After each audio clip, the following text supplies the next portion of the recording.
The conference room was full. The harsh white lights made every corner feel exposed, like there was no place to hide. I sat at the long glass table, my hands gripping a pen so tightly that the plastic creaked. Across from me, faces I'd known for years stared with thinly veiled satisfaction, some smirking, some pretending to look concerned. But their eyes gave it away. I knew what was coming. Sarah, my boss, Mr. Whitman, said coldly, his deep voice echoing through the tense silence. We've decided to let you go. The words sliced through the air like a blade. My breath caught. Let me go, I repeated, my voice trembling. After everything I've done for this company, after all the hours I've poured into, he cut me off. It's not personal, just business. But it was personal. I could see it in their eyes. Jessica, my so-called best friend at work, bit back a laugh. Mark leaned over to whisper something to Alex, and the two of them snickered like schoolchildren mocking a classmate. My humiliation was entertainment for them. My chest burned. My stomach churned. I'd given them everything. Stayed late when no one else would. Saved deals that others nearly destroyed. Sacrificed weekends, birthdays, even relationships. All for this company. And now, after years of loyalty, they were tossing me aside like I was nothing. Security will escort you out, Whitman added flatly. The room erupted with whispers. A few pretended to look shocked, but most were enjoying the spectacle. My eyes swept across the room one last time, memorizing every face, every smirk, every gleam of schadenfreude. Jessica's lips curled into a victorious smile. Guess it wasn't enough, she whispered just loud enough for me to hear. I swallowed hard, refusing to let the tears fall in front of them. They wanted to see me break. They wanted to laugh louder. So I stood.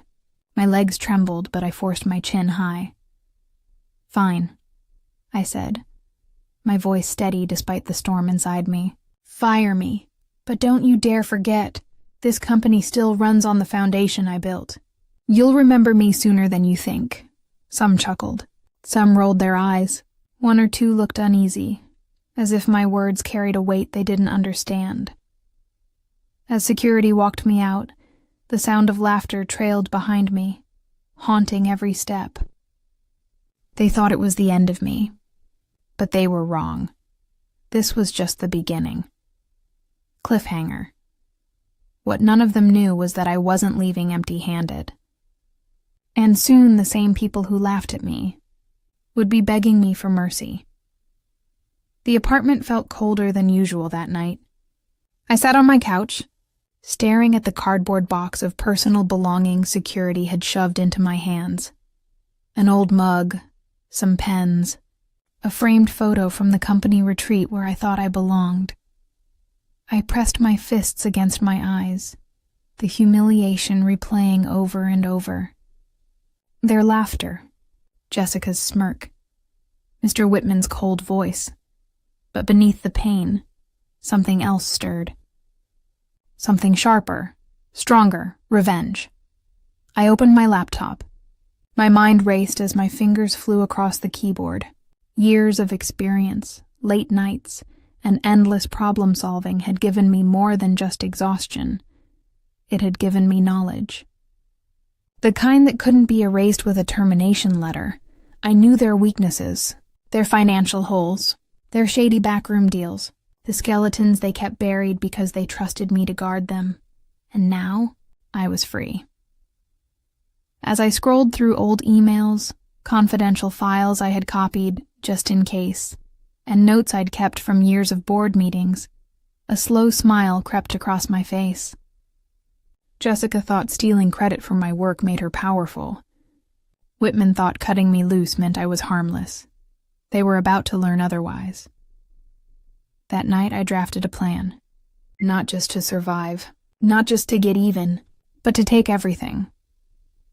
The next morning, I met with an old contact, Mr. Lee, a quiet but sharp investor I'd once impressed during a deal. We sat in a cafe, sunlight streaming through the window. "They fired you?" he asked, disbelief in his eyes. "They laughed," I said, my voice steady, "but I'm not here to cry about it. I'm here to build something better, something bigger." His eyebrows arched. "And you want me in?" I slid a folder across the table. Inside were projections, loopholes in my old company's contracts, and opportunities they were too blind to see. His eyes widened as he read. "You're serious," he murmured. "Dead serious." For the first time in weeks, I felt power rushing back into my veins. "They kicked me out," I said, a quiet fire burning in my voice. "But mark my words, Mr. Lee, I'll be back, and when I return I won't be an employee." I leaned forward, my smile sharp. "I'll be their boss." Cliffhanger. Jessica, Whitman, and the rest thought I'd vanished. But my first move was already in motion, one that would shake their company to its core. They laughed. I smiled. Then I built. The morning after I met Mr. Lee, I woke up with the kind of focus that felt almost holy. Revenge, I decided, couldn't be sloppy. It had to be surgical. If I wanted to walk back into that glass building someday and sit behind the same mahogany table, I would do it on my terms, legally, ruthlessly, and with a power they couldn't deny. First step, credibility.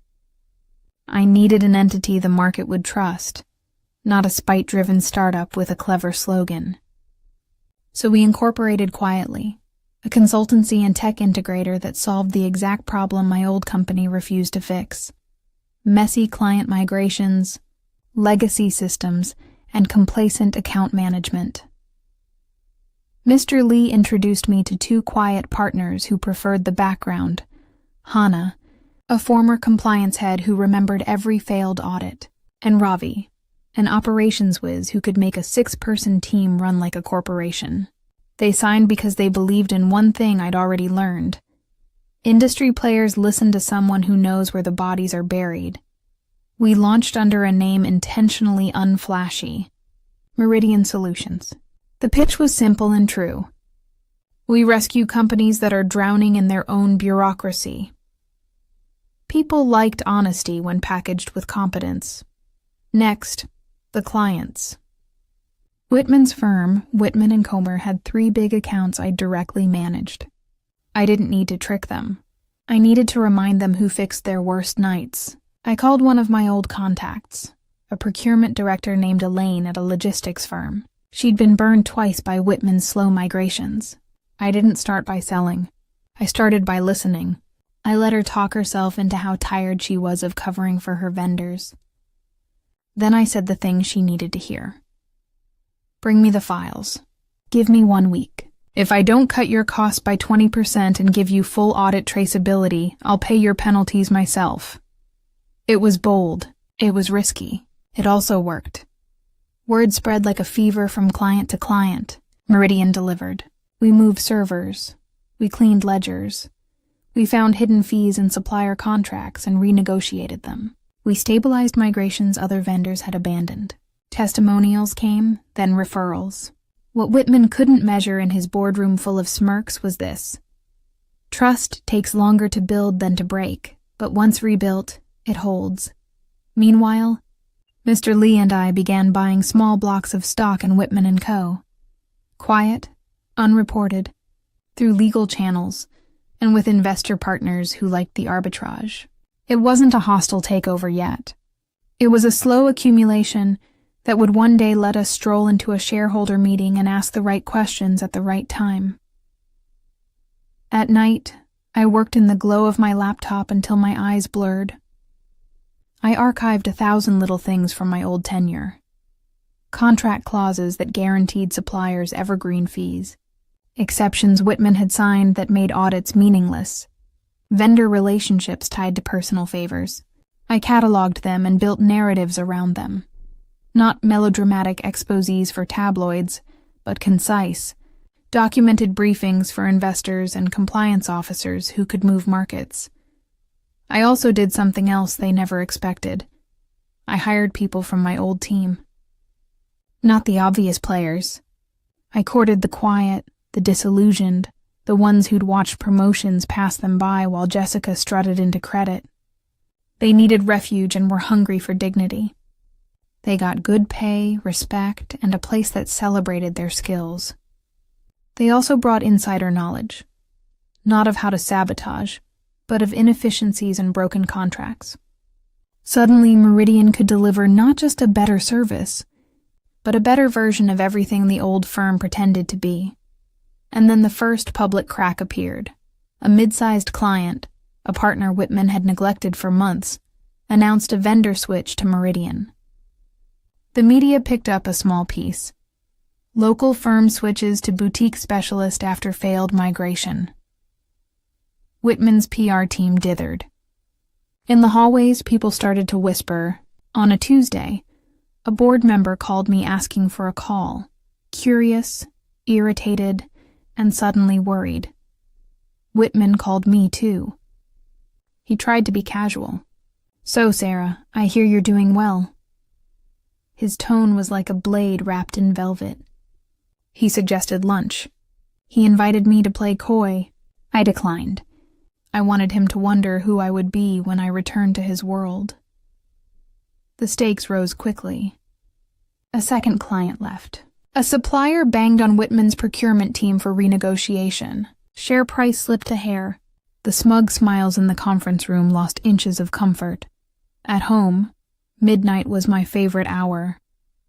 I would sit with another cup of tea and imagine the exact day I'd take my final step. The shareholder vote that would bring Whitman to his knees. That was the plan. Build Meridian into indispensable utility, then use our investor block to force governance changes.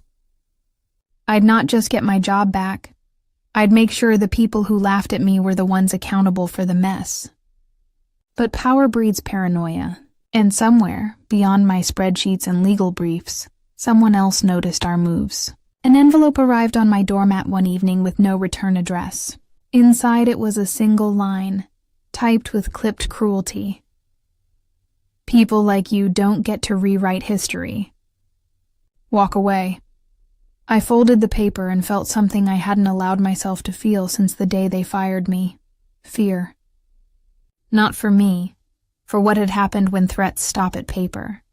I looked at the folder of contracts on my desk and realized the game had only just added another player. Cliffhanger. The next morning, an anonymous whistleblower filed a compliance complaint against Meridian, accusing us of soliciting Whitman's clients improperly. The complaint included an email copy supposedly from my account. Someone was trying to get ahead of me before I could finish my move. If you're going to fight a man like Whitman, you learn to expect counterpunches and to turn them into tools. The compliance complaint arrived in a tidy PDF that made me want to laugh and cry at once. It alleged Meridian had broken client non-solicitation clauses and suggested I had used my old account to harvest client lists. The evidence included a forged email, time-stamped, headed from sarahwhitmanco.com. My first reaction was cold logic. Whoever forged that had decent skills.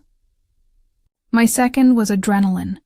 Someone was trying to tie me to an ethical breach that would ruin the investor narrative and scare clients back to his side. I called Hannah and Ravi in within the hour. We ran through the timeline. We verified server logs. We checked my old login history. I had not accessed Whitman's system since the day of my firing. The IT trail told the truth. The email's origin was from a proxy, cleverly masked. It reeked of someone who understood both legal exposure and how to push a board into panic. Public perception matters, but the board and investors care about risk. So we answered with the thing they respected: documentation. We prepared a legal brief showing Meridian's clean processes, our employee contracts, proof of new client relationships, and, crucially, a technical forensic analysis proving the email was forged externally. Mr. Lee used his contacts to get a respected independent IT forensic firm to issue a public readiness letter. I wanted the narrative to shift from, Is she a worm in the system? To who benefits from this smear? Whitman didn't stay idle. That week, the old firm's PR machine spun up a narrative of their own. Cautionary statements about rogue consultants, warnings about fragile vendor transitions. Their CFO made a public comment about competitors taking advantage of vulnerable clients. A clear dog whistle, thinly veiled, aimed at scaring procurement teams into inertia. There was even a rumor seeded that Meridian had poached an entire client team using illegal incentives. That night, I found Mark on my doorstep. He didn't knock. He didn't frame it as an innocent visit. He stood under my porch light with a suitcase-sized attitude and a smile that used to be charming but had gone brittle. He looked nervous. "Sarah," he said, voice a low scrape. "We don't want trouble. Whitman wants you to stop this. Walk away and we can make things amicable." I let him say his thing. It was familiar. The same "we can avoid scandal" line Whitman used when they wanted to buy silence. But now I had leverage. Meridian had momentum. My team had loyalty. Whitman had dwindling clients and a sputtering stock. I knew how quickly a board turns when investors smell risk. "I appreciate the offer," I said, the words calm as glass. "But I didn't build Meridian to negotiate with the people who burned me. I built it to fix what you broke. If you want amicable, stop breaking things." Mark's eyes flicked to the road, calculating. He leaned in, lower now. "They're going to escalate. They can make it personal, Sarah. This won't be just boardrooms. There will be audits, subpoenas, personal legal exposure." He paused, searching for an effect. "Think about what this will do to your reputation. Your investors will run. Your clients will leave." He left before I could answer. As the porch light clicked off, I realized two things at once. Mark was right. Escalation would be ugly. And the escalation was coming from inside their camp. Someone wanted Meridian neutralized early, and they were willing to drag mud where it would stick. So I did what I always do when threatened. I built a firewall. First, we went public with our own forensic report. A concise, professional debunking posted to Meridian's site and shared with our clients. Transparency is a sword against smear. Second, we invited an independent mediator to audit our client intake to show zero impropriety. Third, I picked up the phone and called the top 3 clients Whitman might panic into renewing. I spoke plainly. You're vulnerable if you stay with a supplier who hides problems. If you need someone who will tell the truth and fix it, call me. 30 minutes later, 2 of them had scheduled emergency consultations. The momentum swung. Not fully, but it tilted. Whitman's PR was drowned by our calm, documented response, and a couple of very angry clients who had actually been betrayed for months. The board noticed the contracts Meridian was saving. Investors murmured. The market responded. But winning one frontline skirmish doesn't end a war. 2 days later, the headline I most feared appeared in my inbox. Former employee accuses Meridian of data theft. And it was not on a neutral industry blog. It was on an outlet that had long been friendly to Whitman. A columnist who had phoned Whitman for exclusive quotes days before. I stared at the screen.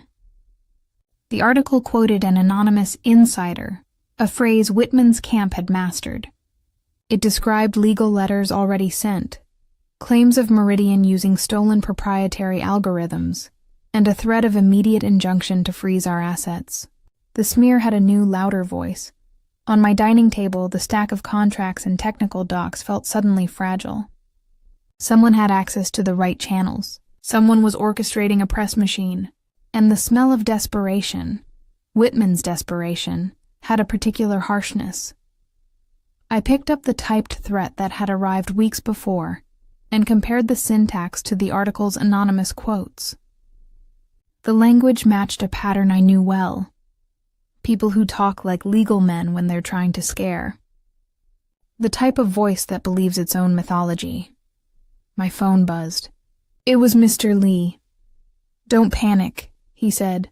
but even his voice carried a hard edge of urgency. "This is a full-court press. They're trying to stop you before you become a problem. We need to act fast. Leverage the investors. Bring in counsel. And if necessary, meet with regulatory bodies before they can spin the narrative." He paused. "Sarah, they will throw mud until it sticks. Be ready. Cliffhanger." That night, as the city hummed, my office phone rang. An unlisted number. The voice on the other end said just 2 words, cold as steel. "Withdraw. Now." I hung up, heart racing. Someone inside Whitman & Co. was willing to play dirty, and if I didn't counter them properly, they could make everything I'd built vanish overnight. When the anonymous call ended, silence roared louder than the city outside my window. It wasn't just a threat anymore. It was a declaration. They wanted me gone, erased, before I could touch the throne they guarded so viciously. The next morning, I was in my office at 6 a.m. Hannah already had coffee waiting, her face taut with focus. Ravi had an entire whiteboard filled with possible scenarios. Injunctions, subpoenas, regulatory complaints. "Sarah," Hannah said quietly, "this is going to get messy. They'll drag us into court, and even if we win, the smear will hurt us." I nodded. "That's what they're counting on. Fear. We don't get scared. We document, we counter, and we make it impossible for them to bury the truth."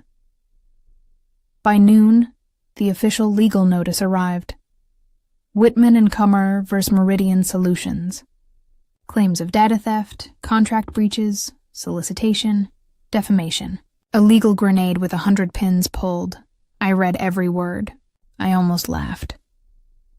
The brilliance of Whitman's attack was not in its truth. It was in its chaos. The goal wasn't to prove me guilty. It was to keep me too busy fighting to keep building. But what he didn't know was that I'd been preparing for this from day one. Hannah handed me a folder. "We've been compiling our own counter-evidence. Every client that left Whitman did so because of poor service. We've got signed exit statements, records of failed deliverables, emails from their own project managers admitting fault." "And the so-called proprietary algorithm?" I asked. Ravi smirked. "Please. It's a glorified spreadsheet. We built something better months ago. I've got timestamps and Git commits to prove it." I exhaled slowly. This wasn't just defense. This was offense. Still, the personal attacks continued. That evening, a gossip blog published a nasty rumor. Ex-employee turns corporate mercenary. The comments section was vicious, dripping with bile about my looks, my age, my supposed desperation. I sat at my kitchen counter, scrolling, and for a brief second, the laughter from that boardroom replayed in my head, the humiliation, the smirks. It would have been easy to crumble. But then I remembered Elaine, my first client, her relieved voice when we solved her nightmare migration. I remembered the young analyst I'd hired, tears in her eyes as she told me, "Thank you for believing in me when they wouldn't." I wasn't just fighting for revenge. I was fighting for everyone they'd trampled. The next day, I made my move. We filed a countersuit. Not just a defense, an accusation. Breach of fiduciary duty, fraudulent reporting to investors, violation of procurement laws. All backed by evidence from Whitman's own contracts and whistleblowers, who'd come forward once they saw Meridian standing tall. The press ate it up. Headlines flipped. David vs. Goliath, former employee fights back with receipts. The market noticed, too. Whitman's stock slipped another 3%. Investors started calling board members, whispering about governance failures. But I knew Whitman wasn't done. He never stopped at paperwork. He'd come for me personally next. Cliffhanger. That night, as I left the office, I saw a car parked across the street. Same one as the night before. Engine running, windows tinted, watching, waiting. The car followed me for 3 nights. Not close enough to chase. Just there, lingering like a shadow I couldn't shake. On the 4th night, I decided to confront it. I pulled into a crowded cafe parking lot, left my engine running, and walked straight toward the car. My heart hammered, but my face was calm. The window rolled down, and there he was. "Mark." "Sarah," he said, almost pleading this time. "Why are you doing this?" "You'll destroy everything." I folded my arms. "Everything? Or just the empire you helped build on lies?" His eyes darted, restless. "You don't understand. Whitman isn't going to stop. He'll ruin you. He'll ruin Meridian. I cut him off. Then maybe he should start worrying about what happens when his board sees what I've got." Mark's mask slipped for just a second. Fear. Real, raw fear. And I realized something.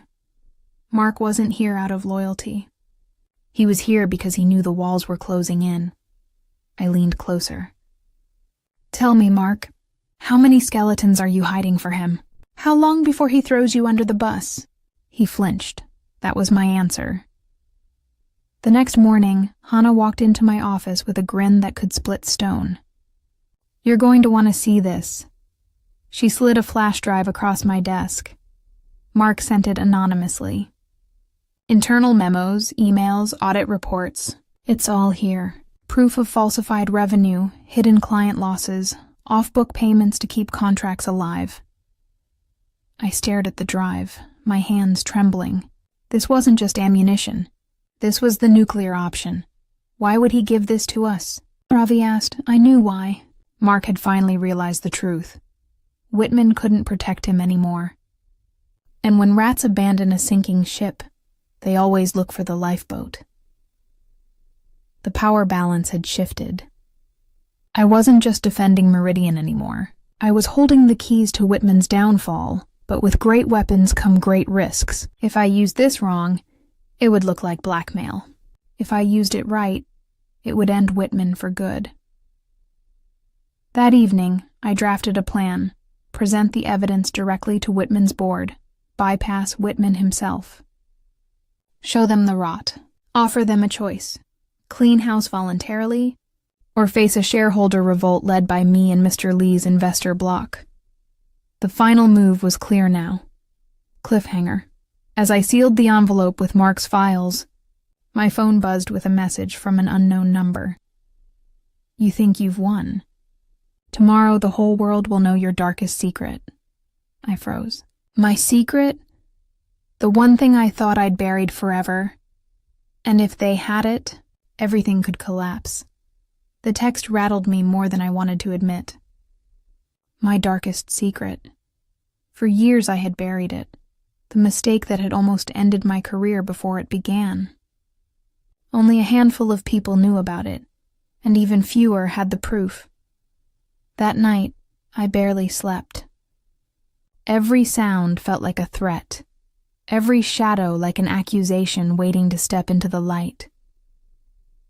By morning, the proof was public.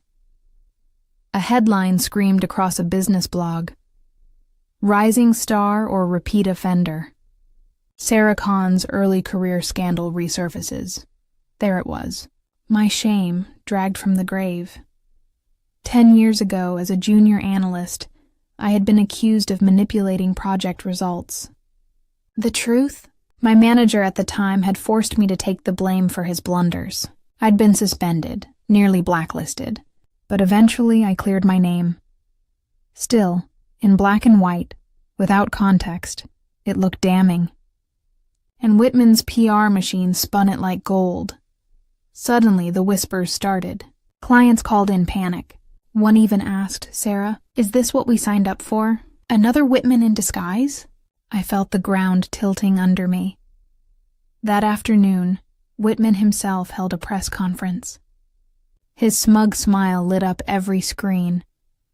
It saddens me to see a former colleague fall into old habits. We wish her well, but the industry must protect itself from those who repeat history. The vultures laughed again. I could almost hear the echo of that boardroom from years ago. But this time, I wasn't the same Sarah. I gathered my team that evening. The office was tense, buzzing with dread. Hannah looked at me like she was waiting for me to break. Instead, I stood straighter. "Yes," I said, my voice steady. 10 years ago, I was accused of something I didn't do, and for years I let the silence eat me alive. But let me be clear. I will not let my enemies use my past to erase the truth of who I am now. I walked them through the documents we had from Mark, the mountain of fraud Whitman had buried. We're not backing down, not now. Because if we win this fight, it's not just me who gets justice. It's everyone they've silenced, everyone they've crushed. The room shifted. Eyes lit up. Spine straightened. For the first time since the smear, I felt strength surging again, but Whitman wasn't finished. That night, I received a second message. "Meet me tomorrow, noon, riverfront. Come alone. Or your past won't just haunt you. It'll bury you." I knew who it was. Whitman himself, and I knew. This was the trap I had to walk into. Cliffhanger.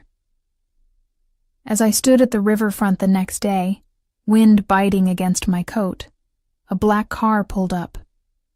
The door opened, and Whitman stepped out, smiling, like the devil himself had come to collect.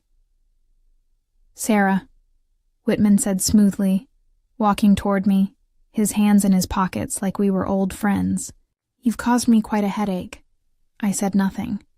My eyes stayed locked on him, refusing to give him the satisfaction of a tremor. He chuckled. "Do you know what I admire about you? Tenacity. You remind me of myself, once upon a time. But here's the difference. I win, always." He slid an envelope across the bench between us. Inside, every skeleton you've ever tried to bury. Not just your little scandal. Personal details, family matters, things you wouldn't want the world to know. I didn't touch it. He leaned closer, his breath hot against the cold air. "Walk away, Sarah. Shut down Meridian. Disappear quietly, and I'll let you keep your dignity, fight me, and I'll destroy you in ways lawsuits never could." For a moment, my chest tightened.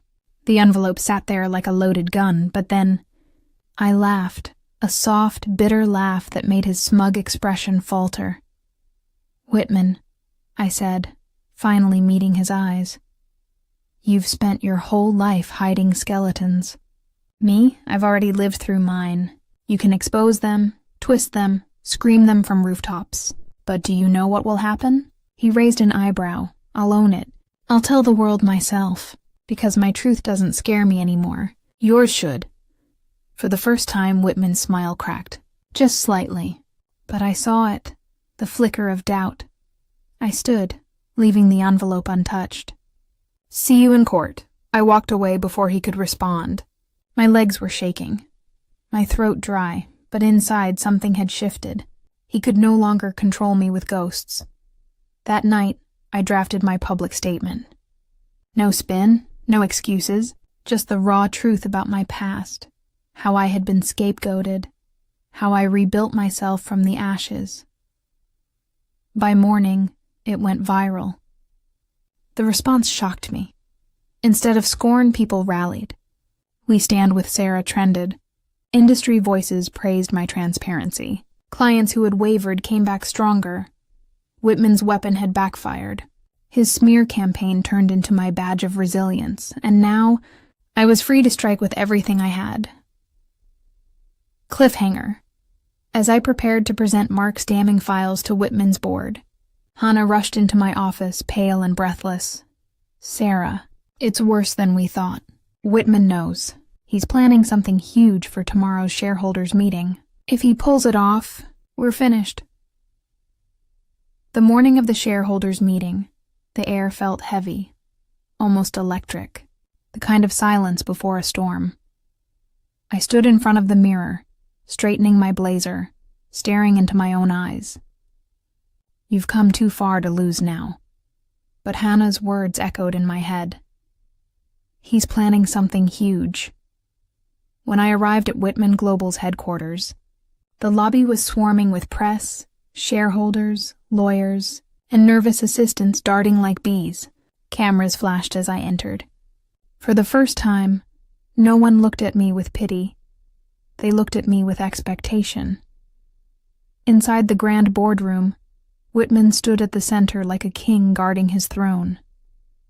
His smile was razor-sharp. "Ladies and gentlemen," he began, voice smooth as silk. "Before we begin, I must address a matter of integrity. Our competitor, Sarah Khan, has been attempting to undermine this company with stolen information and baseless accusations. But today, I will prove that her crusade is nothing more than a desperate grab for relevance."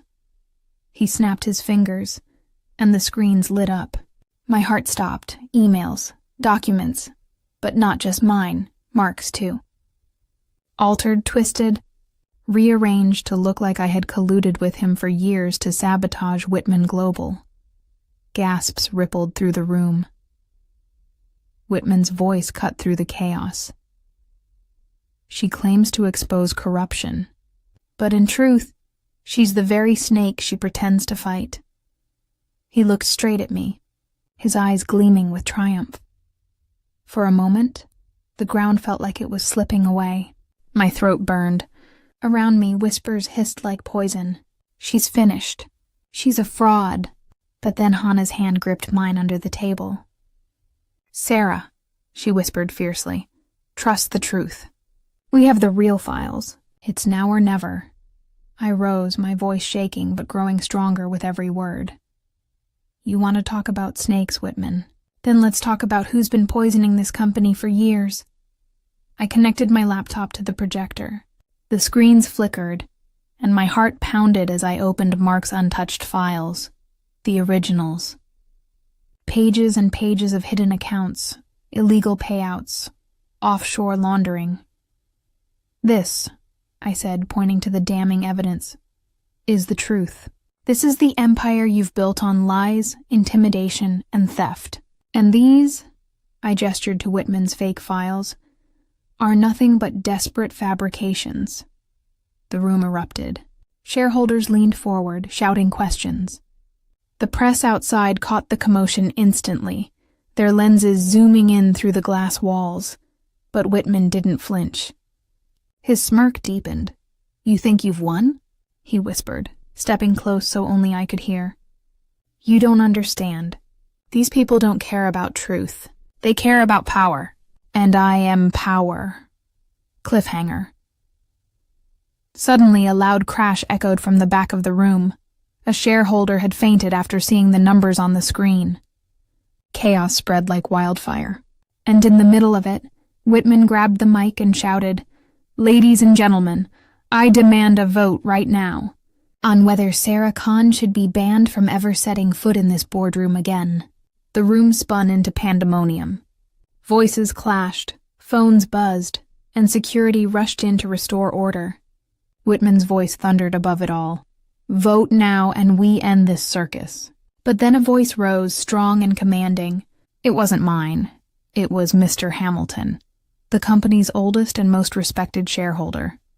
A man who had sat silently all morning, observing. Enough. His cane struck the floor.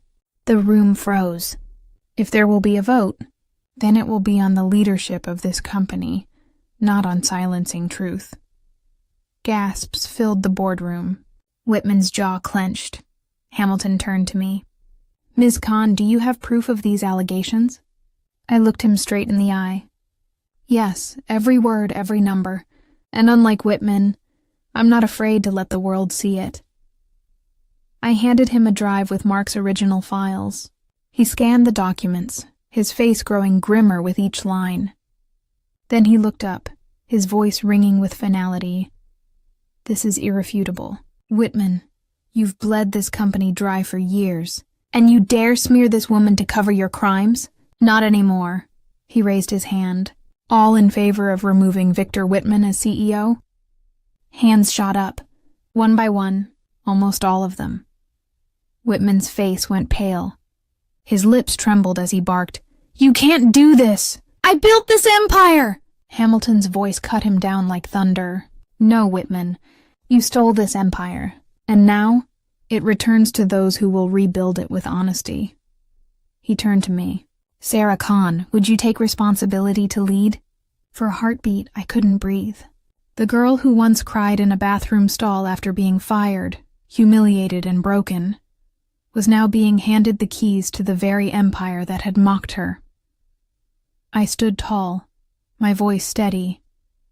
"Yes, but not as another Whitman, as myself.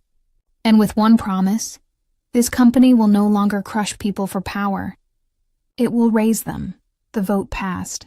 Victor Whitman was escorted out of his own boardroom, his screams echoing in the hallway. The press swarmed him like vultures, his downfall plastered across every screen. And me, I stepped up to the podium. The cameras flashed.